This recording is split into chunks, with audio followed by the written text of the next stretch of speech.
Hello diamonds, first camera ತಗೊಬೇಕಂದ್ರೆ ಒಂದ್ ಸ್ವಲ್ಪ ವಿಷಯಗಳನ್ನ ತಿಳ್ಕೊಬೇಕಾಗುತ್ತೆ. ಬಟ್ ನನ್ನ ಹತ್ರ ಪ್ರೆಸೆಂಟ್ ಯಾವ್ದು ಕ್ಯಾಮ್ರಾ ಇಲ್ಲ. ಬಟ್ ನಿಮಗೆ ತೋರ್ಸೋದಕ್ಕೆ 2 ಖಾಲಿ ಬಾಕ್ಸ್ ಗಳನ್ನ ಆದ್ರೆ ತಗೊಂಡ್ ಬಂದಿದ್ದೀನಿ. ಒಂದ್ ಬಂದ್ಬಿಟ್ಟು ಸೋನಿ ಬಾಕ್ಸ್, ಒಂದ್ ಬಂದ್ಬಿಟ್ಟು ನಿಕಾನ್ ಬಾಕ್ಸ್. 2 ಖಾಲಿ ಬಾಕ್ಸ್ ಗಳ ಮೇಲೆ ಸ್ವಲ್ಪ ಸ್ಪೆಸಿಫಿಕೇಶನ್ಸ್ ಇರುತ್ತೆ. ಈ ಸ್ಪೆಸಿಫಿಕೇಶನ್ ಬೇಸ್ ಆಗಿ ಇಟ್ಕೊಂಡು ನಿಮ್ಗೆ ಒಂದ್ ಸ್ವಲ್ಪ ಕ್ಯಾಮ್ರಾ ಬಗ್ಗೆ ಆದ್ರೆ ಡೀಟೇಲ್ಸ್ ಕೊಡೋಣ ಅನ್ಕೊಂಡಿದೀನಿ. ಬಟ್ ಇವಾಗ ಆಕ್ಚುಯಲ್ ವಿಚಾರ ಮಾತಾಡೋಣ. ಖಾಲಿ ಬಾಕ್ಸ್ ಗಳು ಅಷ್ಟೇ ಇದು. ಸೊ ಇದ್ರ ಹಿಂದ್ಗಡೆ ಸ್ವಲ್ಪ ಮೆಟೀರಿಯಲ್ ಇರುತ್ತೆ. ಇದು ಯಾರಿಗೂ ಕಣ್ಣಿಗೆ ಕಾಣೋದಿಲ್ಲ. ನಾವ್ ಇದನ್ನ ತೆಗೆದು ತೋರ್ಸಿದ್ರೆ ಮಾತ್ರ ಒಳಗಡೆ ಇರೋ ಮ್ಯಾಟರ್ ಗೊತ್ತಾಗೋದು.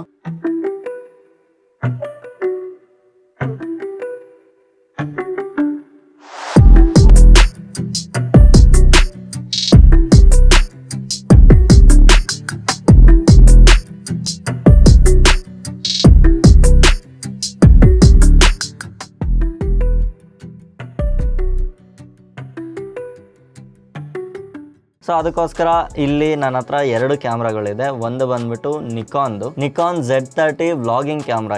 ಇದು ಬಂದ್ಬಿಟ್ಟು ಮಿರರ್ಲೆಸ್ ಕ್ರಾಪ್ ಸೆನ್ಸರ್ ಇರುವ ಕ್ಯಾಮ್ರಾ. ಇದನ್ನ ನಾರ್ಮಲ್ ಆಗಿ ಮಾರ್ಕೆಟ್ ಅಲ್ಲಿ APS-C ಕ್ಯಾಮ್ರಾಗಳು ಅಂತ ಕರೀತಾರೆ. ಇದು ಬಂದ್ಬಿಟ್ಟು ಸೋನಿಯಾ ZV-E10 ಕ್ಯಾಮ್ರಾ. ಒಂದು 4K ವ್ಲಾಗಿಂಗ್ ಕ್ಯಾಮ್ರಾ ಆಗಿರುತ್ತೆ. ಇದು 4K ಸಪೋರ್ಟ್ ಮಾಡುತ್ತೆ, ಇದು 4K ಸಪೋರ್ಟ್ ಮಾಡುತ್ತೆ. ಇವೆರಡೂ ಎಕ್ಸಾಕ್ಟ್ ಸೇಮ್ ಟು ಸೇಮ್ ನಮ್ಗೆ ಸ್ಪೆಸಿಫಿಕೇಶನ್ ಜೊತೆ ಬರುವಂತ ಕ್ಯಾಮ್ರಾಸ್ ಇವೆರಡು ಆಗಿರುತ್ತೆ. ಬಟ್ ಆದ್ರೆ ಇದೇ ಕೊಡೋ ಕ್ವಾಲಿಟಿ ಬೇರೆ, ಈ ಕ್ಯಾಮ್ರಾ ಕೊಡೋ ಕ್ವಾಲಿಟಿನೇ ಬೇರೆ. ಈ ಪ್ರೈಸ್ಗೆ ತುಂಬಾ ಡಿಫ್ರೆನ್ಸ್ ಇದೆ. ಸೊ ಈ ಕ್ಯಾಮ್ರಾ ಜೊತೆಗೆ ನಮ್ಗೆ ನೋಡೋದಾದ್ರೆ ನಮ್ಗೆ ಇದೊಂದು ಲೆನ್ಸ್ ಸಿಗುತ್ತೆ. ಇದು ಬಂದ್ಬಿಟ್ಟು ನಮ್ಗೆ ಟೆಲಿಫೋಟೋ ಲೆನ್ಸ್ ಅಲ್ಲ, ಇದು ಝೂಮ್ ಲೆನ್ಸ್ ಅಷ್ಟೇ ಇದು. ಸೊ ಟೆಲಿಫೋಟೋ ಅಂದ್ರೆ ನಿಮ್ಗೆ ಒಂದು ಚಿಕ್ಕ ಬೇಸಿಕ್ ನಾಲೆಡ್ಜ್ ಕೊಡ್ತೀನಿ. ಲೆನ್ಸ್ ಗಳಲ್ಲಿ ನಮ್ಗೆ 3 ರೀತಿಯಾದಂತಹ ಲೆನ್ಸ್ ಇರುತ್ತೆ. ಒಂದ್ ಬಂದ್ಬಿಟ್ಟು ಅಲ್ಟ್ರಾ ವೈಡ್ ಲೆನ್ಸ್, ಇನ್ನೊಂದು ವೈಡ್ ಲೆನ್ಸ್, ಇನ್ನೊಂದು ಟೆಲಿಫೋಟೋ ಲೆನ್ಸ್ ಅಂದ್ಬಿಟ್ಟು. ಇದನ್ನ ಬಿಟ್ರೆ ನಮ್ಗೆ ಪ್ರೈಮ್ ಅಂದ್ಬಿಟ್ಟು ಒಂದು ಸಪರೇಟ್ ಲೆನ್ಸ್ ಬರುತ್ತೆ. ಸೊ ಈ 3ಕ್ಕೂ ಏನ್ ಡಿಫ್ರೆನ್ಸ್ ಅಂತ ನಾನು ಫಸ್ಟ್ ಹೇಳ್ಬಿಡ್ತೀನಿ. ಫಸ್ಟ್ ನಾನು ನಿಮ್ಗೆ ವೈಡ್ ಆಂಗಲ್ ಲೆನ್ಸ್ ಬಗ್ಗೆ ಆದ್ರೆ ಹೇಳ್ತೀನಿ. ವೈಡ್ ಆಂಗಲ್ ಅಂದ್ರೆ ನಮ್ಗೆ 16mm ಇಂದ ಸ್ಟಾರ್ಟ್ ಆಗುತ್ತೆ. 16mm ಇಂದ ಒಂದು 18-20 mm ವರೆಗೂ ನಮ್ಗೆ ವೈಡ್ ಆಂಗಲ್ ನ ರೇಂಜ್ ಆದ್ರೆ ಇರುತ್ತೆ. 16mm ಗಿಂತ ಬಿಲೋ ಹೋದ್ರೆ ನಮ್ಗೆ ಅದು ಅಲ್ಟ್ರಾ ವೈಡ್ ಆಗ್ಬಿಡುತ್ತೆ. ಸೊ ಅಲ್ಟ್ರಾ ವೈಡ್ ಅಂದ್ರೆ ನಿಮ್ಗೆ ತುಂಬಾ ಜಾಸ್ತಿ ಏರಿಯಾ ಕವರ್ ಆಗುತ್ತೆ. 16mm ಅಂದ್ರೆ ಆಕ್ಚುಲ್ ನೀವು ಇವಾಗ ಏನ್ ನೋಡ್ತಾ ಇದ್ರೆ ಇದು ಬಂದ್ಬಿಟ್ಟು 30mm ಅಲ್ಲಿ ನೀವು ನೋಡ್ತಾ ಇರುವಂತ ವಿಡಿಯೋ ಇದು. ಇದಕ್ಕಿಂತ ಕಮ್ಮಿ ಅಂದ್ರೆ 16mm ಅಂದ್ರೆ ಒಂಚೂರು ವೈಡ್ ಬರುತ್ತೆ. ವೈಡ್ ಅಲ್ಲಿ ನೀವು ಫೋಟೋಸ್ ತೆಗಿಬೇಕಂದ್ರೆ ಇಲ್ಲಿ ಬರುತ್ತೆ. ನಾನು ಇಲ್ಲಿ ಸ್ಯಾಂಪಲ್ಸ್ ಹಾಕಿರ್ತೀನಿ ನೋಡ್ಕೊಳ್ಳಿ. 16mm ಅಲ್ಲಿ ತೆಗೆದ್ರೆ ಈ ರೀತಿ ಫೋಟೋ ಬರುತ್ತೆ. 30mm ಅಲ್ಲಿ ತೆಗೆದ್ರೆ ಈ ರೀತಿ ಇಷ್ಟು ಆಂಗಲ್ ಫೋಟೋ ಬರುತ್ತೆ. ನೀವೇನಾದ್ರೂ ಇದನ್ನ 50mm ಗೆ ಝೂಮ್ ಮಾಡಿದ್ರೆ ಇಷ್ಟು ಆಂಗಲ್ ನ ಫೋಟೋ ಆದ್ರೆ ನಿಮ್ಗೆ ನೋಡೋದಕ್ಕೆ ಸಿಗುತ್ತೆ. ನೆಕ್ಸ್ಟ್ ಬಂದ್ಬಿಟ್ಟು ಇದರಲ್ಲಿ ಇನ್ನೊಂದು ಲೆನ್ಸ್ ಕೊಟ್ಟಿದ್ರು ನನಗೆ. ಈ ಲೆನ್ಸ್ ಸೇರಿ ಕ್ಯಾಮ್ರಾ ಜೊತೆ ಆದ್ರೆ ಬಂದಿದ್ದು. ಇದರಲ್ಲಿ ನಮ್ಗೆ 50mm to 250mm ವರೆಗೂ ಝೂಮ್ ಲೆನ್ಸ್ ಆದ್ರೆ ಕೊಟ್ಟಿದ್ದಾರೆ. ಇದನ್ನ ತುಂಬಾ ಝೂಮ್ ಮಾಡಬಹುದು. ಇಷ್ಟು ಉದ್ದ ನಾವು ಇದನ್ನ ಝೂಮ್ ಮಾಡಿ ತೆಗಿಬಹುದು. 50mm ಇಂದ 250mm ವರೆಗೂ ಇದರ ಫೋಕಲ್ ಲೆಂತ್ ಆದ್ರೆ ಇನ್ಕ್ರೀಸ್ ಆಗುತ್ತೆ. ಮೈನ್ ಮತ್ತೆ ಇದರಲ್ಲಿ ಇನ್ನೊಂದು ಮ್ಯಾಟರ್ ಆಗುತ್ತೆ, ಅದನ್ನ ನಾನು ನಿಮ್ಗೆ ಲಾಸ್ಟ್ ಅಲ್ಲಿ ತಿಳಿಸ್ಕೊಡ್ತೀನಿ. ಪ್ರೈಮ್ ಲೆನ್ಸ್ ಗಳ ಬಗ್ಗೆ ಆದ್ರೆ ಹೇಳ್ತೀನಿ, ಆವಾಗ ಅದನ್ನ ತಿಳಿಸ್ಕೊಡ್ತೀನಿ. ನೀವು ಫಸ್ಟ್ ಏನಾದ್ರು ಕ್ಯಾಮ್ರಾ ಪರ್ಚೇಸ್ ಮಾಡ್ಬೇಕಂದ್ರೆ ಜಸ್ಟ್ 2 ಥಿಂಗ್ಸ್ ನ ನೆನಪಲ್ಲಿ ಇಟ್ಕೊಳ್ಳಿ. ಕ್ಯಾಮ್ರಾದಲ್ಲಿ ಆಲ್ಮೋಸ್ಟ್ ಬರೋದೇ 2 ಕ್ಯಾಟಗರಿ. ಒಂದು ಕ್ರಾಪ್ ಸೆನ್ಸರ್, ಒಂದು ಫುಲ್ ಸೆನ್ಸರ್. ಇದನ್ ಬಿಟ್ಟು ಇನ್ನೊಂದು ಸೆನ್ಸರ್ ಬರುತ್ತೆ. ಅದ್ರ ಬಗ್ಗೆ ತಲೆನೇ ಕೆಡಿಸ್ಕೊಂಬೇಡಿ, ಆ ಕಡೆ ನೀವು ಹೋಗ್ಲೇಬೇಡಿ. ನಿಮ್ಗೆ ಆ ಕ್ಯಾಮ್ರಾಗಳ ಅವಶ್ಯಕತೆ ಇಲ್ಲ. ಅದು ಫುಲ್ ಫ್ರೇಮ್ಗೂ ಅಲ್ಲ, ಕ್ರಾಪ್ ಸೆನ್ಸರ್ ಅಲ್ಲ, ಎರಡಕ್ಕೂ ಮಿಡಲ್ ಅಲ್ಲಿ ಒಂದು ಸೆನ್ಸರ್ ಬರುತ್ತೆ. ಸೊ ಆ ಸೆನ್ಸರ್ ನಮ್ಗೆ ಯೂಸ್ ಇಲ್ಲ. ಅದೇನಿದ್ರು ಸಿನಿಮಾ ಲೈನ್ ಅಪ್ ಗೆ ಯೂಸ್ ಮಾಡುವಂತ ಸೆನ್ಸರ್, ಅದಕ್ಕೆ ಸೈಜ್ ಇರೋದಿಲ್ಲ. ಸೊ ಆ ಸೆನ್ಸರ್ ಗಳ ಬಗ್ಗೆ ಆದ್ರೆ ನಮ್ಗೆ ಬೇಡ. ನಾರ್ಮಲ್ DSLR ಅಂತ ಬಂದ್ಮೇಲೆ ನಮ್ಗೆ APS-C ಸೆನ್ಸರ್ ಬರುತ್ತೆ, ಫುಲ್ ಫ್ರೇಮ್ ಸೆನ್ಸರ್ ಬರುತ್ತೆ ಅಂತ ಹೇಳಿದ್ನಲ್ಲ. ಇದ್ರಲ್ಲಿ ನಮ್ಗೆ 2 ಕ್ಯಾಟಗರಿ ಸ್ವಿಚ್ ಆಗುತ್ತೆ. ಒಂದು ಬಂದ್ಬಿಟ್ಟು ಫೋಟೋಗೋಸ್ಕರ, ಇನ್ನೊಂದು ಬಂದ್ಬಿಟ್ಟು ವಿಡಿಯೋಗೋಸ್ಕರ. ಎರಡನ್ನು ಮಿಕ್ಸ್ ಮಾಡಿ ನಾವು ಮಾಡ್ತೀವಿ ಅಂದ್ರೆ ನೀವು ಅದನ್ನ ಒಂದು ಅಂದಾಜ್ ಮಾಡಬಹುದು. ಫೋಟೋಗೆ ಅಂದ್ರೆ ನಿಮ್ಗೆ ಜಾಸ್ತಿ ರೆಸೊಲ್ಯೂಷನ್ಸ್ ಇರುವಂತ ಫೋಟೋಸ್ ನಿಮ್ಗೆ ಕ್ಯಾಪ್ಚರ್ ಆಗ್ಬೇಕಂದ್ರೆ ಜಾಸ್ತಿ ಮೆಗಾ ಪಿಕ್ಸೆಲ್ ಸೆನ್ಸರ್ ಇರುವಂತ ಕ್ಯಾಮ್ರಾಸ್ ಬೇಕಾಗುತ್ತೆ. ಲೈಕ್ ನೀವು ಜಾಸ್ತಿ ಮೆಗಾ ಪಿಕ್ಸೆಲ್ ಇರುವಂತ ಕ್ಯಾಮ್ರಾಸ್ ಅಂದ್ರೆ ಮಿನಿಮಮ್ ಅಂದ್ರೂ ನಿಮ್ಗೆ 26 ಮೆಗಾ ಪಿಕ್ಸೆಲ್ ಗಿಂತ ಜಾಸ್ತಿ ಇರುವಂತ ಸೆನ್ಸರ್ ಇರುವಂತ ಕ್ಯಾಮ್ರಾಗಳು ನಿಮ್ಗೆ ಫೋಟೋಗಾದ್ರೆ ಯೂಸ್ ಆಗುತ್ತೆ. ವಿಡಿಯೋಸ್ ಬಂದ್ಬಿಟ್ಟು 24 ಮೆಗಾ ಪಿಕ್ಸೆಲ್ ಗಿಂತ ಕಮ್ಮಿ ಇರುವಂತದ್ದು ನೀವು ಯಾವುದೇ ಕ್ಯಾಮ್ರಾನ ಚೂಸ್ ಮಾಡಿ. ಈವನ್ ನೀವು 9 mega pixel 12 mega pixel camera prefer ಮಾಡಿದ್ರು ಸಹ ನೆಕ್ಸ್ಟ್ ಲೆವೆಲ್ ವಿಡಿಯೋ ಕ್ವಾಲಿಟಿ ಆದ್ರೆ ಕೊಡುತ್ತೆ. ನೀವು ಎಷ್ಟು ಮೆಗಾ ಪಿಕ್ಸೆಲ್ ಕಮ್ಮಿಯ ಕ್ಯಾಮ್ರಾ ತಗೊಂತೀರೋ ಅಷ್ಟು ವಿಡಿಯೋಗೆ ಚೆನ್ನಾಗಿರುತ್ತೆ. ಎಷ್ಟು ಮೆಗಾ ಪಿಕ್ಸೆಲ್ ಜಾಸ್ತಿಯ ಕ್ಯಾಮ್ರಾ ತಗೊಂತೀರೋ ಅದು ಫೋಟೋಗೆ ಚೆನ್ನಾಗಿರುತ್ತೆ. ಸೊ ಇವೆರಡು ಕನ್ಫ್ಯೂಸ್ ನಿಮ್ಗೆ ಕ್ಲಿಯರ್ ಕ್ಲಿಯರ್ ಆಯ್ತು ಅಂತ ಅನ್ಕೊಂತೀನಿ. ನೀವು ಫುಲ್ ಫ್ರೇಮ್ ಆದ್ರೂ ತಗೊಳ್ಳಿ, ಕ್ರಾಪ್ ಸೆನ್ಸರ್ ಆದ್ರೂ ತಗೊಳ್ಳಿ. ಪ್ರೈಸ್ ರೇಂಜ್ ಅಲ್ಲಿ ಇದನ್ನ ಡಿಫ್ರೆನ್ಸ್ ಮಾಡ್ಕೊಳ್ಳಿ. ನೀವು ವಿಡಿಯೋಗೆ ತಗೊಂತಿದ್ದೀರಾ ಫೋಟೋಗೆ ತಗೊಂತಿದ್ದೀರಾ ಅಂದ್ಬಿಟ್ಟು ಈ ಮೆಗಾ ಪಿಕ್ಸೆಲ್ ನ ರೇಂಜ್ ಅಲ್ಲಿ ನೀವು ಇದನ್ನ ಫಿಕ್ಸ್ ಮಾಡ್ಕೊಳ್ಳಿ. ಎಷ್ಟು ಕಮ್ಮಿ ಮೆಗಾ ಪಿಕ್ಸೆಲ್ ಇರುತ್ತೋ ವಿಡಿಯೋಗೆ, ಎಷ್ಟು ಜಾಸ್ತಿ ಮೆಗಾ ಪಿಕ್ಸೆಲ್ ಇರುತ್ತೋ ಅದು ಫೋಟೋಗೆ. ನೀವು ಎರಡನ್ನೂ ಮಾಡಬೇಕು ಅಂತ ಅನ್ನೋದಾದ್ರೆ, ನೀವು ಫೋಟೋಗೂ ಬೇಕು ವಿಡಿಯೋಗೂ ಬೇಕು ಅನ್ನೋದಾದ್ರೆ, ನಾನು ಇವಾಗ ಒಂದು ರೇಂಜ್ ಹೇಳಿದ್ನಲ್ಲ, ಎರಡಕ್ಕೂ ಮಿಡಲ್ ಮಾಡ್ಕೊಳ್ಳಿ. 20 ಮೆಗಾ ಪಿಕ್ಸೆಲ್ ಇಂದ ಹಿಡ್ಕೊಂಡು 26 ಮೆಗಾ ಪಿಕ್ಸೆಲ್ ಮಿಡಲ್ ಅಲ್ಲಿ ಬರೋ ಎಲ್ಲಾ ಕ್ಯಾಮ್ರಾಗಳು ನಿಮ್ಗೆ ಫೋಟೋಗೂ ಆಗುತ್ತೆ ವಿಡಿಯೋಗೂ ಆಗುತ್ತೆ. ಹಂಗಂತ 20 ಮೆಗಾ ಪಿಕ್ಸೆಲ್ ಅಲ್ಲಿ ಫೋಟೋ ಚೆನ್ನಾಗಿ ಬರುತ್ತೆ ಅಂತ ನಾನು ಹೇಳೋದಿಲ್ಲ. ಸೊ 20 ಮೆಗಾ ಪಿಕ್ಸೆಲ್ ಗಿಂತ ಮೇಲಿರುವಂತ ಸೆನ್ಸರ್ ಗಳನ್ನಾದ್ರೆ ನೀವು ಪ್ರಿಫರ್ ಮಾಡಿ. ಕ್ರಾಪ್ ಸೆನ್ಸರ್ ಫುಲ್ ಫ್ರೇಮ್ ಸೆನ್ಸರ್ಗೂ ಏನು ಡಿಫ್ರೆನ್ಸ್ ಇಲ್ಲ. ಕ್ರಾಪ್ ಸೆನ್ಸರ್ ಅಂದ್ರೆ ಸ್ವಲ್ಪ ಕ್ರಾಪ್ ಇರುತ್ತೆ, ಫುಲ್ ಫ್ರೇಮ್ ಅಂದ್ರೆ ಸ್ವಲ್ಪ ದೊಡ್ಡ ಲೆನ್ಸ್ ಇರುತ್ತೆ ಅಷ್ಟೇ. ಲೆನ್ಸ್ ನ ಸೈಜ್ ಆದ್ರೆ ಡಿಫ್ರೆನ್ಸ್ ಇರುತ್ತೆ. ನಾನು ಇಲ್ಲಿ ನಿಮ್ಗೊಂದು ಸ್ಯಾಂಪಲ್ ಇಮೇಜ್ ಹಾಕಿರ್ತೀನಿ ನೋಡಿ. ಕ್ರಾಪ್ ಸೆನ್ಸರ್ ಅಲ್ಲಿ ನಾವು ಒಂದು ಪರ್ಫೆಕ್ಟ್ ಜಾಗದಲ್ಲಿ ಒಂದು ಟ್ರೈಪಾಡ್ ಇಟ್ಟು ಫೋಟೋ ತೆಗೆದ್ರೆ ಇಷ್ಟು ಏರಿಯಾ ಆದ್ರೆ ಕ್ಯಾಪ್ಚರ್ ಆಗುತ್ತೆ. ಅದೇ ಫುಲ್ ಫ್ರೇಮ್ ಆದ್ರೆ ನಮ್ಗೆ ಇಷ್ಟು ವೈಡ್ ಏರಿಯಾ ಆದ್ರೆ ಕ್ಯಾಪ್ಚರ್ ಆಗುತ್ತೆ. ನೀವೇನಾದ್ರೂ ಕ್ಯಾಮ್ರಾಗಳನ್ನ ಪರ್ಚೇಸ್ ಮಾಡಬೇಕು ಅಂದಾಗ ಇದ್ರ ಜೊತೆಗೆ ನಮ್ಗೆ ಕೆಲವೊಂದು ಕಿಟ್ ಲೆನ್ಸ್ ಗಳನ್ನಾದ್ರೆ ಇವರು ಆಫರ್ ಮಾಡ್ತಾರೆ. ಲೈಕ್ ನೋಡಿ, ನಾನು ನಿಕಾನ್ Z30 ತಗೊಬೇಕಾದ್ರೆ ಈ ಲೆನ್ಸ್ ಮತ್ತೆ ಈ ಲೆನ್ಸ್ ಎರಡು ನನಗೆ ಕಿಟ್ ಲೆನ್ಸ್ ಆಗಿ ಕೊಟ್ಟಿದ್ರು. ಈ ಲೆನ್ಸ್ ಗಳನ್ನ ಬೇಸಿಕ್ ಯೂಸರ್ಸ್ ಗಳಿಗೆ ಮಾತ್ರ ಯೂಸ್ ಮಾಡಬಹುದಾಗಿದೆ. ಪ್ರೊಫೆಷನಲ್ ವರ್ಕ್ ಗೋಸ್ಕರ ಈ ಎರಡು ಲೆನ್ಸ್ ಗಳು ಯೂಸ್ಲೆಸ್, ಕಂಪ್ಲೀಟ್ಲಿ ಯೂಸ್ಲೆಸ್. ಏನೊಂದಕ್ಕೂ ಇದು ಯೂಸ್ ಆಗೋದಿಲ್ಲ. ಲೈಕ್ ಈ ಲೆನ್ಸ್ ನೋಡ್ತಿದ್ರಲ್ವಾ, ಈ ಲೆನ್ಸ್ ಬಂದ್ಬಿಟ್ಟು ಸೋನಿ ಕಡೆಯಿಂದ ಬರುವಂತ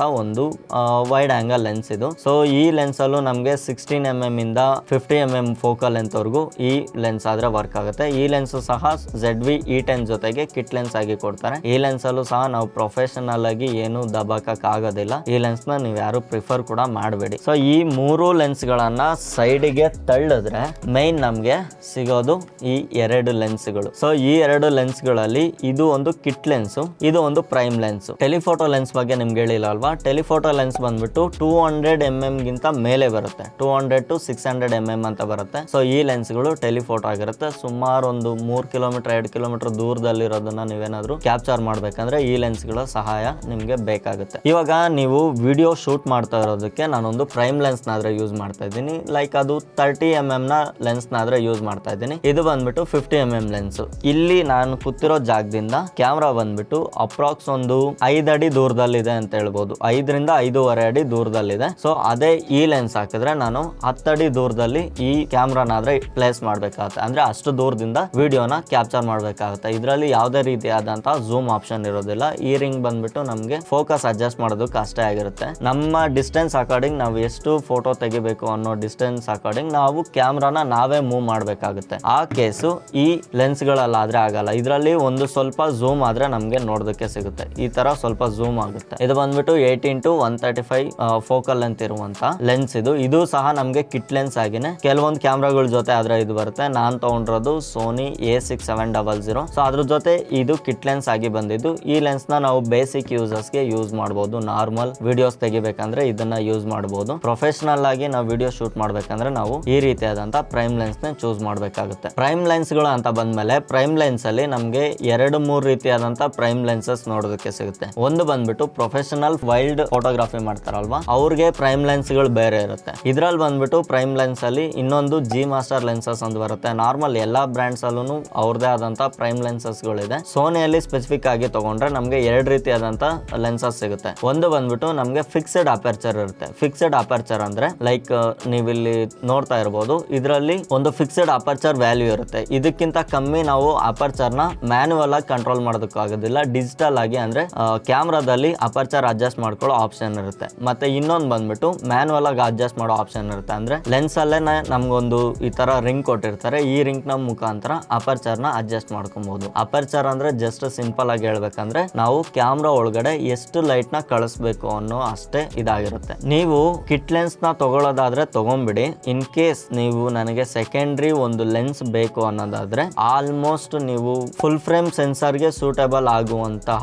ಲೆನ್ಸ್ ಗಳನ್ನೇ ಪ್ರಿಫರ್ ಮಾಡಿ. Only for Sony users. Nikon ಮತ್ತೆ ಕೆನಾನ್ ಗೆ ಇದು ಅಪ್ಲಿಕೇಬಲ್ ಆಗೋದಿಲ್ಲ. ಕೆನಾನ್ ಅಲ್ಲೂ ಕೆಲವೊಂದು ಮಾಡಲ್ಸ್ ಇದೆ. ಅದು ಕ್ಯಾಮ್ರಾ ಕುತ್ಕೊಳ್ಳೋ ಈ ರಿಂಗ್ ಇದೆಯಲ್ಲ, ಸೋನಿ ಎಲ್ಲಾ ಕ್ಯಾಮ್ರಾಗಳಲ್ಲೂ ಈ ಮೌಂಟ್ ಆದ್ರೆ ಬರುತ್ತೆ. ಮತ್ತೆ ಕೆನಾನ್ ಮತ್ತೆ ನಿಕಾನ್ ಅಲ್ಲಿ ಇದು ಚೇಂಜ್ ಆಗುತ್ತೆ. ಫುಲ್ ಫ್ರೇಮ್ ಗೆ ಚೇಂಜ್ ಇರುತ್ತೆ, APS ಗೆ ಚೇಂಜ್ ಇರುತ್ತೆ. ಆ ಲೆನ್ಸ್ ಗಳು ನಾವು ಫುಲ್ ಫ್ರೇಮ್ ಕ್ಯಾಮ್ರಾಗಳಲ್ಲಿ ಯೂಸ್ ಮಾಡೋದಕ್ಕೆ ಕೆಲವೊಂದು ಕಷ್ಟ ಆಗುತ್ತೆ. ಸೊ ಅದರಿಂದ ಸೋನಿನ ಪ್ರಿಫರ್ ಮಾಡೋದಾದ್ರೆ ನೀವು ಈ ಮೌಂಟ್ ಅಂತ ಇದ್ರ ಮೇಲೆ ಬರ್ದಿದೆ ನೋಡಿ. ಈ ತರ ಈ ಮೌಂಟ್ ಅಂತ ಬರ್ದಿದ್ರೆ ನೀವು ಫುಲ್ ಫ್ರೇಮ್ ಲೆನ್ಸ್ ನ APS ಗೂ ಯೂಸ್ ಮಾಡಬಹುದು, ಫುಲ್ ಫ್ರೇಮ್ ಗೂ ಯೂಸ್ ಮಾಡಬಹುದು. ಅದೇ ನೀವೇನಾದ್ರೂ ಕ್ರಾಪ್ ಸೆನ್ಸರ್ ನ ಈ ತರ ಪ್ರೈಮ್ ಲೆನ್ಸ್ಗಳನ್ನ ತಗೊಂಡ್ರೆ ನೀವು ಇದನ್ನ ಫ್ಯೂಚರ್ ಅಲ್ಲಿ ಫುಲ್ ಫ್ರೇಮ್ಗೆ ಯೂಸ್ ಮಾಡೋದಕ್ಕಾಗೋದಿಲ್ಲ. ನಾನು ಅದನ್ನೇ ಏನ್ ಡಿಫ್ರೆನ್ಸ್ ಆಗುತ್ತೆ ಅಂದ್ಬಿಟ್ಟು ಈ ಕ್ರಾಪ್ ಸೆನ್ಸರ್ ಲೆನ್ಸ್ ನ ತಗೊಂಡೋಗಿ Sony may be A7 Mark IV ಇರಬೇಕು ಆ ಕ್ಯಾಮ್ರಾಗ ಹಾಕಿ ನೋಡಿದೆ, ಒಂದು ಚಿಕ್ಕದಾಗಿ ರೌಂಡ್ ಬರುತ್ತೆ, ಸರ್ಕಲ್ ತರ ಅಷ್ಟೇ ಬರುತ್ತೆ, ಸುತ್ತಲೂ ಒಂದು ಬ್ಲ್ಯಾಕ್ ರಿಂಗ್ ಆದ್ರೆ ನಮ್ಗೆ ನೋಡೋದಕ್ಕೆ ಸಿಗುತ್ತೆ. ಆದ್ರಿಂದ ಇದು ಕ್ರಾಪ್ ಆಗಿರುತ್ತಲ್ಲ, ಏನಂದ್ರೆ ಜಸ್ಟ್ ಈ ಹೋಲ್ ಸೈಜ್ ಇದೆಯಲ್ಲ,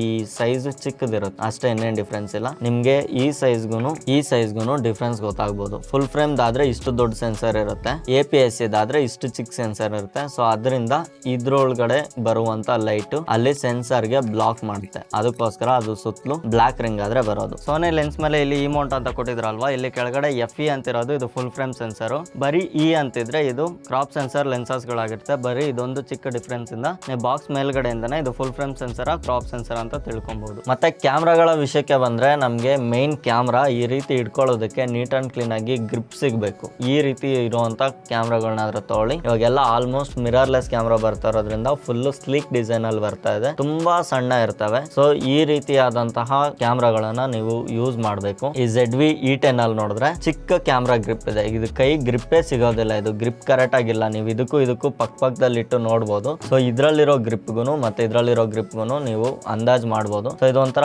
ವಿಯರ್ಡ್ ಆಗಿದೆ ಇದನ್ನ ಇಟ್ಕೊಳ್ಳೋದಕ್ಕೆ. ಮೇ ಬಿ ಇದು ವ್ಲಾಗಿಂಗ್ ಪರ್ಪಸ್ ಮಾಡಿರೋದ್ರಿಂದ ಇದನ್ನ ಜಸ್ಟ್ ಈ ರೀತಿ ಕೈಯಲ್ಲಿ ಇಟ್ಕೊಳ್ಳೋದಕ್ಕೆ ಇದನ್ನ ಕೊಟ್ಟಿದ್ದಾರೆ. ಸೊ ಈ ಬೋಲ್ಟ್ ಬಂದ್ಬಿಟ್ಟು ಆಲ್ಮೋಸ್ಟ್ ಎಲ್ಲಾ ಕ್ಯಾಮ್ರಾಗಳಲ್ಲೂ ಸೇಮ್ ಇರುತ್ತೆ, ನೀವು ಇದ್ರ ಬಗ್ಗೆ ಏನು ತಲೆ ಕೆಡಿಸ್ಕೊಳ್ಳೋದು ಬೇಕಾಗಿಲ್ಲ. ಇದನ್ನ ಸ್ಟ್ಯಾಂಡರ್ಡ್ ಆಗಿ ಎಲ್ಲಾ ಕ್ಯಾಮ್ರಾಗಳಲ್ಲೂ ಒಂದೇ ಕೊಟ್ಟಿರ್ತಾರೆ. ಇದ್ರಲ್ಲಿ ನೋಡ್ಬೋದು ನಾನು ಯೂಸ್ ಮಾಡೋ ಎಲ್ಲಾ ಟ್ರೈಪಾಡ್ಗಳಲ್ಲೂ ಇದು ಸೇಮ್ ಆದ್ರೆ ಇರುತ್ತೆ. ನಿಮ್ಗೆ ಇನ್ನೂ ಒಂದು ಕ್ಯಾಮ್ರಾ ತೋರಿಸ್ಬೋದು, ಆ ಕ್ಯಾಮ್ರಾ ರೆಕಾರ್ಡಿಂಗ್ ಅಲ್ಲಿ ಇದೆ. ನಾನು ಇಷ್ಟೊತ್ತು ರೆಕಾರ್ಡ್ ಮಾಡ್ತಾ ಇದ್ದಿದ್ದು ಈ ಕ್ಯಾಮ್ರಾದಲ್ಲಿ. ಸೊ ಇವಾಗ ರೆಕಾರ್ಡ್ ಮಾಡ್ತಾ ಇರೋದು iPhone 15 Pro Max ಅಲ್ಲಿ, ಎಲ್ಲ ಮ್ಯಾನ್ಯುವಲ್ ಸೆಟ್ಟಿಂಗ್ ಅಲ್ಲಿ ಇಟ್ಟು ರೆಕಾರ್ಡ್ ಮಾಡ್ತಾ ಇರೋದು. ಸೊ ಈ ಕ್ಯಾಮ್ರಾದಲ್ಲಿ ಇಷ್ಟೊತ್ತು ನೀವೇನ್ ಕ್ಲಾರಿಟಿ ನೋಡ್ತಿದ್ರಿ, ಇದರಲ್ಲಿ ನಾನು ಯೂಸ್ ಮಾಡಿದಂತ ಲೆನ್ಸ್ ಬಂದ್ಬಿಟ್ಟು 30mm ನ 1.4 ಅಪರ್ಚರ್ ಇರುವಂತ ಲೆನ್ಸ್. ನಾನು ಇದನ್ನ ಒಂದು ಸ್ವಲ್ಪ ಡೀಟೇಲ್ ಆಗಿ ನಾನು ನಿಮ್ಗೆ ತೋರಿಸೋದಕ್ಕೆ ಇದನ್ನ ಓಪನ್ ಮಾಡ್ತಾ ಇದ್ದೀನಿ. ಇದು ಬಂದ್ಬಿಟ್ಟು APS-C ಸೆನ್ಸರ್. APS-C ಅಂದ್ರೆ ಕ್ರಾಪ್ ಸೆನ್ಸರ್. ಸೊ ಇದಕ್ಕೂ ಡಿಫ್ರೆನ್ಸ್ ನೋಡ್ಕೊಳ್ಳಿ. ಇದರಲ್ಲಿ ನಮ್ಗೆ ಈ ರೀತಿಯಾದಂತ ಒಂದು ಚಿಕ್ಕ ಹೋಲ್ ಆದ್ರೆ ನೋಡೋದಕ್ಕೆ ಸಿಗುತ್ತೆ, ಮತ್ತೆ ಇದರಲ್ಲಿ ನಮ್ಗೆ ಒಂದು ದೊಡ್ಡ ಹೋಲ್ ಆದ್ರೆ ನೋಡೋದಕ್ಕೆ ಸಿಗುತ್ತೆ. ಸೊ ಈ ಮೂರು ಕ್ಯಾಮ್ರಾಗಳು ನೀವು ನೋಡಿದ್ರಲ್ಲ, ಈ ಮೂರು ಕ್ಯಾಮ್ರಾಗಳಿಗೆ ನಾವು ಯೂಸ್ ಮಾಡುವಂತಹ ಲೆನ್ಸ್ಗಳು ಇಷ್ಟಿದಾವೆ. ಸೊ ಆಕ್ಚುಲ್ ಆಗಿ ಈ 30mm ಲೆನ್ಸ್ ನ ಈ ಸೋನಿ ZV E10 ಜೊತೆಗೆ ನಮ್ಮ ಡಾರ್ಲಿಂಗ್ ವೀರು ಅವರು ಅಂತ ಯೂಟ್ಯೂಬ್ ವಿಡಿಯೋಸ್ ಮಾಡ್ತಾರೆ, ಅವ್ರ ಚಾನಲ್ ಲಿಂಕ್ ನಾನು ಡಿಸ್ಕ್ರಿಪ್ಷನ್ ಅಲ್ಲಿ ಕೊಟ್ಟಿರ್ತೀನಿ ನೋಡಿ. ಅವ್ರು ಬಂದ್ಬಿಟ್ಟು ಈ ZV E10 ಜೊತೆಗೆ ಈ 30mm ಲೆನ್ಸ್ ನ ಆದ್ರೆ ಯೂಸ್ ಮಾಡ್ತಾರೆ. ನಾನು ಈ 30mm ಲೆನ್ಸ್ ನ ಚೆಕ್ ಮಾಡೋದಕ್ಕೋಸ್ಕರ ಇಷ್ಟೊತ್ತು ಈ ಕ್ಯಾಮ್ರಾದಲ್ಲಿ ಆದ್ರೆ ರೆಕಾರ್ಡ್ ಮಾಡಿದ್ದು. ಸೊ ನಾನು ನಾರ್ಮಲ್ ಆಗಿ ಈ 50mm ನ ಲೆನ್ಸ್ ಜೊತೆಗೆ ಈ ಸೋನಿ A6700 ಕ್ಯಾಮ್ರಾನ ಆದ್ರೆ ಜಾಸ್ತಿ ಯೂಸ್ ಮಾಡೋದು. ಇದು ಬಂದ್ಬಿಟ್ಟು ಒಂದು ಸ್ವಲ್ಪ ಕಮ್ಮಿ ಯೂಸ್ ಮಾಡ್ತೀನಿ. ಇದರ ಕಲರ್ ಪ್ರೊಫೈಲ್ಸ್ ಬಂದ್ಬಿಟ್ಟು ಸೋನಿ ಕಲರ್ ಪ್ರೊಫೈಲ್ಸ್ ಬಂದ್ಬಿಟ್ಟು ಕಂಪ್ಲೀಟ್ ಡಿಫ್ರೆಂಟ್ ಆಗ್ತವೆ. ಸೊ ಅದಕ್ಕೋಸ್ಕರ ನಾನು ಇದನ್ನ ಯೂಸ್ ಮಾಡೋದಿಲ್ಲ. ಮತ್ತೆ ನಮ್ಗೆ ಕೆಲವೊಂದು ಲೆನ್ಸ್ ಗಳ ಮೇಲೆ ಈ ತರ ಒಂದು ಸಪರೇಟ್ ಸ್ವಿಚ್ ಆದ್ರೆ ನೋಡೋದಕ್ಕೆ ಸಿಗುತ್ತೆ. ಈ ಸ್ವಿಚಸ್ ನ ನಾವು ಆಟೋ ಮೋಡ್ಗೆ ಆಗ್ಲಿ ಮ್ಯಾನ್ಯುವಲ್ ಮೋಡ್ಗೆ ಆಗ್ಲಿ ಎರಡಕ್ಕೂ ನಾವು ಸ್ವಿಚ್ ಮಾಡ್ಕೊಬಹುದು. ಸೋನಿಯಾ G Master ನ 70 to 200mm ನ ಲೆನ್ಸ್ ಮತ್ತೆ 200 to 600mm ನ ಲೆನ್ಸ್ ಬರುತ್ತೆ. ಎರಡರಲ್ಲೂ ನೋಡ್ಕೊಂಡು ನಮ್ಗೆ ಈ ತರ ಕಸ್ಟಮ್ ಬಟನ್ಗಳು ಸುಮಾರು ಸಿಗುತ್ತೆ. ಈ ಕಸ್ಟಮ್ ಬಟನ್ಸ್ ನಲ್ಲಿ ನಾವು ಆನ್ ಆಫ್ ಮಾಡ್ಕೊಂಡು ಇದರ ಮೋಡ್ಸ್ ನ ಸ್ವಿಚ್ ಮಾಡ್ಕೊಂಡು ನಾವು ಕ್ರಿಯೇಟಿವ್ ಆಗಿ ಫೋಟೋಸ್ ನ ಆದ್ರೆ ತೆಗಿಬಹುದು, ಮತ್ತೆ ವಿಡಿಯೋಸ್ ನ ಕೂಡ ಕ್ಯಾಪ್ಚರ್ ಮಾಡಬಹುದು. ಸೊ ನನ್ನ ಈ ಕಂಪ್ಲೀಟ್ 2 ವರ್ಷದ ಕ್ಯಾಮ್ರಾ ಜರ್ನಿಯಲ್ಲಿ ನನಗೆ ಗೊತ್ತಿರುವಂತ ಸಣ್ಣ ಪುಟ್ಟ ಡೀಟೇಲ್ಸ್ ಆದ್ರೆ ನಾನು ನಿಮ್ಗೆ ತಿಳಿಸ್ಕೊಟ್ಟಿದ್ದೀನಿ. ಬೇಸಿಕ್ ಆಗಿ ಇಷ್ಟು ಡೀಟೇಲ್ಸ್ ಇದ್ರೆ ನೀವು ಒಂದು ಕ್ಯಾಮ್ರಾ ಪರ್ಚೇಸ್ ಮಾಡೋದಕ್ಕೆ ಕೇಪೇಬಲ್ ಅಂತ ನಾನು ಅನ್ಕೊಂತೇನೆ. ಯಾಕಂದ್ರೆ ನಾನು ಇವಾಗ ಹೊಸ ಕ್ಯಾಮ್ರಾ ಪರ್ಚೇಸ್ ಮಾಡಬೇಕು ಅಂದ್ರೆ ನಾನು ಇಷ್ಟು ಪಾಯಿಂಟ್ಸ್ ನೋಟ್ ಮಾಡಿನೇ ನಾನು ಹೊಸ ಕ್ಯಾಮ್ರಾ ಪರ್ಚೇಸ್ ಮಾಡೋದು. ಸ್ಟಾರ್ಟಿಂಗ್ ನಾನು ಮಿಸ್ಟೇಕ್ ಮಾಡಿ ಪರ್ಚೇಸ್ ಮಾಡಿದಂತಹ ಕ್ಯಾಮ್ರಾ ಇದು. ಸೊ ಇದು ಬಂದ್ಬಿಟ್ಟು ನಿಕಾನ್ ಕ್ಯಾಮ್ರಾ. ನಿಕಾನ್ ಕ್ಯಾಮ್ರಾದಲ್ಲಿ ಒಂದು ಪ್ರಾಬ್ಲಮ್ ಏನು ಅಂದ್ರೆ ಜಸ್ಟ್ ಒಂದು ಚಿಕ್ಕ ಪ್ರಾಬ್ಲಮ್ ಇದೆ. ಇದು ಬಂದ್ಬಿಟ್ಟು ನಾಟ್ ಫಾರ್ ಇಂಡಿಯನ್ ಸ್ಕಿನ್ ಟೋನ್ಗೆ ಇದು ಮ್ಯಾಚ್ ಆಗೋದಿಲ್ಲ. ಸ್ವಲ್ಪ ಎನ್ಹಾನ್ಸ್ ಮಾಡಿ ತೋರಿಸುತ್ತೆ. ಎನ್ಹಾನ್ಸ್ ಮಾಡಿ ತೋರಿಸಿದ್ರೆ ನಿಮ್ಗೆ ಗೊತ್ತಲ್ವಾ ನಾನು ಅದು ಹೆಂಗ್ ಹೇಳೋದು. ಇದು ಬಂದ್ಬಿಟ್ಟು ಆಲ್ಮೋಸ್ಟ್ ಸ್ಕಿನ್ ಟೋನ್ ವೈಟ್ ಇರುತ್ತಲ್ಲ, ಅವರಿಗೆ ಈ ಕ್ಯಾಮ್ರಾದಲ್ಲಿ ಫೋಟೋಸ್ ತೆಗೆದ್ರೆ ಮಸ್ತಾಗಿ ಬರುತ್ತೆ. ಮತ್ತೆ ಈ ಸೋನಿ ಕೆನಾನ್ ಎರಡೂ ಕ್ಯಾಮ್ರಾಗಳು ಬಂದ್ಬಿಟ್ಟು ಇಂಡಿಯನ್ ಸ್ಕಿನ್ ಟೋನ್ಗೆ ಪರ್ಫೆಕ್ಟ್ ಆಗಿ ಮ್ಯಾಚ್ ಆಗುತ್ತೆ ಅಂತ ಹೇಳ್ಬೋದು. ಸೊ ಇದರಲ್ಲಿ ಸ್ವಲ್ಪ ವೈಟಿಶ್ ಮಾಡೋದಕ್ಕೆ ಹೋದ್ರೆ ಸ್ವಲ್ಪ ಹೆಚ್ಚು ಕಮ್ಮಿ ಆಗುತ್ತೆ. ಇಲ್ಲಾಂದ್ರೆ ಇದನ್ನ ಮ್ಯಾನ್ಯುವಲ್ ಮೋಡ್ ಅಲ್ಲಿ ನಾವು ಫೋಟೋಸ್ ವಿಡಿಯೋಸ್ ತೆಗೆದ್ರೆ ಎಲ್ಲ ಅಕ್ಯುರೇಟ್ ಆಗಿ ಎಲ್ಲ ಚೆನ್ನಾಗಿರುತ್ತೆ. ನೀವು ಆಲ್ಮೋಸ್ಟ್ ಇಷ್ಟು ಲಾಸ್ಟ್ 1 year ಇಂದ ಏನ್ ವಿಡಿಯೋಸ್ ನೋಡ್ಕೊಂಡ ಬರ್ತಾ ಇದ್ರೆ ಅದೆಲ್ಲ ಕಂಪ್ಲೀಟ್ ಇದೇ ಕ್ಯಾಮ್ರಾದಲ್ಲಿ ಆದ್ರೆ ತೆಗೆದಿದ್ದು. ಸೊ ಆಮೇಲೆ ನಾವು ಸೋನಿಗಾದ್ರೆ ಅಪ್ಗ್ರೇಡ್ ಆಗಿದ್ದು. ಮಾತ್ರ ನಿಮ್ಗೆ ಕ್ಯಾಮ್ರಾದಲ್ಲಿ ಕಂಪ್ಲೀಟ್ ಝೀರೋ ನಾಲೆಡ್ಜ್ ಇದೆ ಅನ್ನೋದಾದ್ರೆ ಮಾತ್ರ ನೀವು ಕಿಟ್ ಲೆನ್ಸ್ ಗಳನ್ನ ಪ್ರಿಫರ್ ಮಾಡಿ. ಎರಡು ಲೆನ್ಸ್ ಗಳು ಆಕ್ಚುಯಲ್ ವೇಸ್ಟ್, ಇದು ಏನಕ್ಕೂ ಯೂಸ್ ಆಗೋದಿಲ್ಲ. ನಿಮ್ಗೆ ಆಕ್ಚುಯಲ್ ಝೀರೋ ನಾಲೆಡ್ಜ್ ಇದೆ ಅನ್ನೋದಾದ್ರೆ ನೀವು ಇದನ್ನ ತಗೊಂಡು ಎಕ್ಸ್ಪೆರಿಮೆಂಟ್ ಗಳು ಮಾಡಬೇಕು. ಇಲ್ಲ ಸ್ವಲ್ಪ ಮ್ಯಾನ್ಯಲ್ ಸೆಟ್ಟಿಂಗ್ ಬಗ್ಗೆ ಗೊತ್ತು ಅಂತ ಗೊತ್ತಿದ್ರೆ ನೀವು ಡೈರೆಕ್ಟ್ ನಿಮ್ಗೆ ಯಾವ ಲೆನ್ಸ್ ಬೇಕು ಅಂತ ನಿಮ್ಗೆ ಪರ್ಫೆಕ್ಟ್ ಆಗಿ ಗೊತ್ತಿರುತ್ತೆ, ಆ ಲೆನ್ಸ್ ನಾದ್ರೆ ಪ್ರಿಫರ್ ಮಾಡಿ ತಗೊಬಹುದು. ಸೊ ನೀವ್ ಇವಾಗ ಏನ್ ನೋಡ್ತಿದ್ರ, ಆಲ್ಮೋಸ್ಟ್ ನಾನು ಕೂತಿರೋ ಜಾಗದಿಂದ 12 ಅಡಿ ದೂರದಲ್ಲಿ ಕ್ಯಾಮ್ರಾ ಇದೆ ಅಂತ ಹೇಳ್ಬೋದು. ಸೊ ಅಲ್ಲಿಂದ ತೆಗಿತಾ ಇರೋದು, ಯಾಕಂದ್ರೆ ಲೆನ್ಸ್ ಸ್ವಿಚ್ ಮಾಡಿದೀನಿ. ನೀವು ಇಷ್ಟೊತ್ತು ನೋಡ್ತಾ ಇದ್ದಿದ್ದು ಈ ಲೆನ್ಸ್ ಅಲ್ಲಿ, ಇದು ಬಂದ್ಬಿಟ್ಟು 30mm ಲೆನ್ಸ್, ಅದು 50mm ಲೆನ್ಸ್.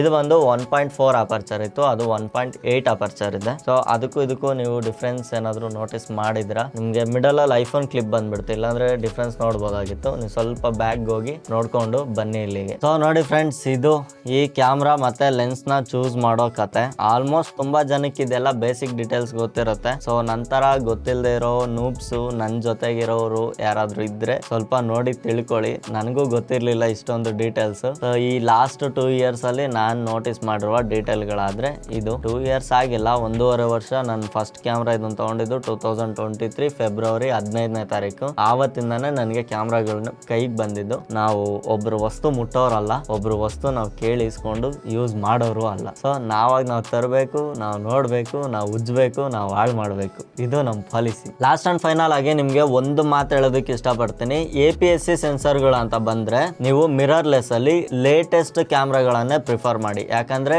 ಮಿರರ್ಲೆಸ್ ಟೆಕ್ನಾಲಜಿ ನಮ್ಗೆ ಇವಾಗ ನೋಡೋದಕ್ಕೆ ಸಿಗ್ತಾ ಇರೋದು. ಲಾಸ್ಟ್ ಒಂದು 4-5 years ಇಂದಾನೆ ಮಿರರ್ಲೆಸ್ ಟೆಕ್ನಾಲಜಿ ಆದ್ರೆ ನಮ್ಗೆ ನೋಡೋದಕ್ಕೆ ಸಿಗ್ತಾ ಇರೋದು. ಡೇ ಬೈ ಡೇ ಇಂಪ್ರೂವ್ ಮಾಡ್ಕೊಂತ ಬರ್ತಾ ಇದ್ದಾರೆ. ಸೊ ಅದಕ್ಕೋಸ್ಕರ ಇದರಲ್ಲಿ ಮಿರರ್ಲೆಸ್ ಕ್ಯಾಮ್ರಾಗಳು APS-C ಅಲ್ಲಿ ನೀವು ಹೋಗೋದಾದ್ರೆ ಇವಾಗ ಅಟ್ ಪ್ರೆಸೆಂಟ್ ಲೇಟೆಸ್ಟ್ ಯಾವ್ದಿದೆ ಅದನ್ನೇ ಪ್ರಿಫರ್ ಮಾಡಿ. ಹಳೆ ಕ್ಯಾಮ್ರಾಗಳಲ್ಲಿ ಸ್ವಲ್ಪ ಬಗ್ಸ್ ಇರ್ತವೆ, ಸ್ವಲ್ಪ ಕ್ಲಾರಿಟಿ ಇಶ್ಯೂಸ್ ಇರುತ್ತೆ, ಸ್ವಲ್ಪ ಸೆನ್ಸರ್ಗಳು ಇಶ್ಯೂಸ್ ಇರುತ್ತೆ. ಸೊ ಅದರಿಂದ ನೀವು ಹಳೆ ಕ್ಯಾಮ್ರಾಗಳನ್ನ ಕೈ ಬಿಟ್ಬಿಡಿ, ಅದಕ್ಕಿಂತ ಹೊಸ ಕ್ಯಾಮ್ರಾಗಳು ಸ್ವಲ್ಪ ಚೆನ್ನಾಗಿರ್ತವೆ. ಇವನ್ ಇವಾಗ ZV-E10 ಇದುವರೆಗೂ ದಿ ಬೆಸ್ಟ್ ಕ್ಯಾಮ್ರಾ ಅಂತ ಇದು ಹೆಸರನ್ನಾದ್ರೆ ಪಡ್ಕೊಂಡಿತ್ತು. ಸೊ ಒಂದು ದೊಡ್ಡ ಕ್ಯಾಮ್ರಾಗಳಿಗೂ ಇದ್ರ ಕ್ವಾಲಿಟಿ ಮ್ಯಾಚ್ ಮಾಡಬಹುದಾಗಿತ್ತು. ಸೊ ಇವಾಗ ಏನಾಗಿದೆ ಅಂದ್ರೆ ಇದರಲ್ಲಿ ZV-E10 Mark II ಅಂತ ಬಂದಿದೆ. ಇದಕ್ಕಿಂತ ಒಂದ್ ಸ್ವಲ್ಪ ಬೆಟರ್ ಫೀಚರ್ಸ್, ಬೆಟರ್ ಸ್ಪೆಸಿಫಿಕೇಶನ್ ಜೊತೆಗಾದ್ರೆ ನಮ್ಗೆ ಕ್ಯಾಮ್ರಾಗಳಾದ್ರೆ ಬರ್ತಾ ಇದೆ. ಇದ್ರ ಬದಲಿಗೆ ನೀವು ZV-E10 Mark II ನಾದ್ರೆ ಪ್ರಿಫರ್ ಮಾಡಬಹುದು. ಮತ್ತೆ ಫುಲ್ ಫ್ರೇಮ್ ಸೆನ್ಸರ್ ಗಳ ಕತೆಗೆ ಬಂದ್ರೆ, ಫುಲ್ ಫ್ರೇಮ್ ಅಲ್ಲಿ ನನಗೆ ಫೋಟೋಗ್ರಫಿ ಬಗ್ಗೆ ಕಂಪ್ಲೀಟ್ ಝೀರೋ ನಾಲೆಡ್ಜ್ ಅಂತ ಹೇಳ್ತೀನಿ. ನನಗೆ ಫೋಟೋಗ್ರಫಿ ಬಗ್ಗೆ ಏನೇನೋ ನಾಲೆಡ್ಜ್ ಇಲ್ಲ. ಯಾಕಂದ್ರೆ ನಿಕಾನ್ ಕ್ಯಾಮ್ರಾಸ್ ಚೆನ್ನಾಗಿರ್ತವೆ, ಕೆನಾನ್ ಕ್ಯಾಮ್ರಾಸ್ ಚೆನ್ನಾಗಿರ್ತವೆ. ಇದರಲ್ಲಿ ಸ್ಪೆಸಿಫಿಕ್ ಆಗಿ ಯಾವ ಮಾಡೆಲ್ನು ನಾನು ಪ್ರಿಫರ್ ಮಾಡೋದಕ್ಕೆ ಹೋಗೋದಿಲ್ಲ.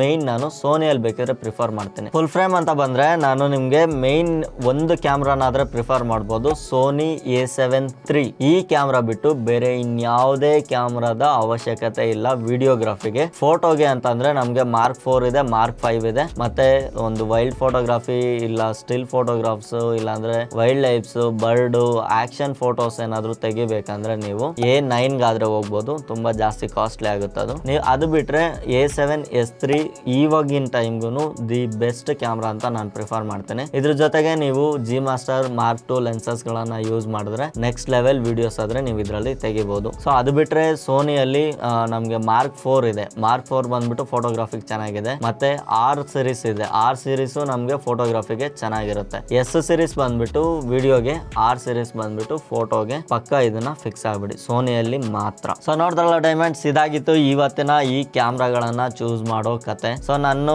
ಇಷ್ಟು ರಿಸರ್ಚ್ ಮಾಡಿ ನಿಮ್ಗೆ ಇದ್ರ ಬಗ್ಗೆ ಎಲ್ಲ ಕಂಪ್ಲೀಟ್ ಡೀಟೇಲ್ಸ್ ಕೊಟ್ಟಿದ್ದೀನಿ ಅಂತ ಅನ್ಕೊಂತೀನಿ. ಇದ್ರ ಬಗ್ಗೆ ಇನ್ನೂ ಏನಾದ್ರು ಹೆಚ್ಚಿನ ಡೀಟೇಲ್ಸ್ ಬೇಕಾದ್ರೆ ನನಗೆ ಕಾಮೆಂಟ್ ಬಾಕ್ಸ್ ಅಲ್ಲಿ ತಿಳಿಸಿ, ಅದ್ರ ಬಗ್ಗೆ ಸಪರೇಟ್ ಒಂದು ವಿಡಿಯೋನಾದ್ರೆ ಮಾಡ್ತೀನಿ. ನೆಕ್ಸ್ಟ್ ವಿಡಿಯೋದಲ್ಲಿ ಇನ್ನೊಂದು ಇಂಟ್ರೆಸ್ಟಿಂಗ್ ವಿಡಿಯೋ ಜೊತೆ ಆದ್ರೆ ಸಿಗೋಣ. ಅಲ್ಲಿವರೆಗೂ ಟೇಕ್ ಕೇರ್, ಬೈ.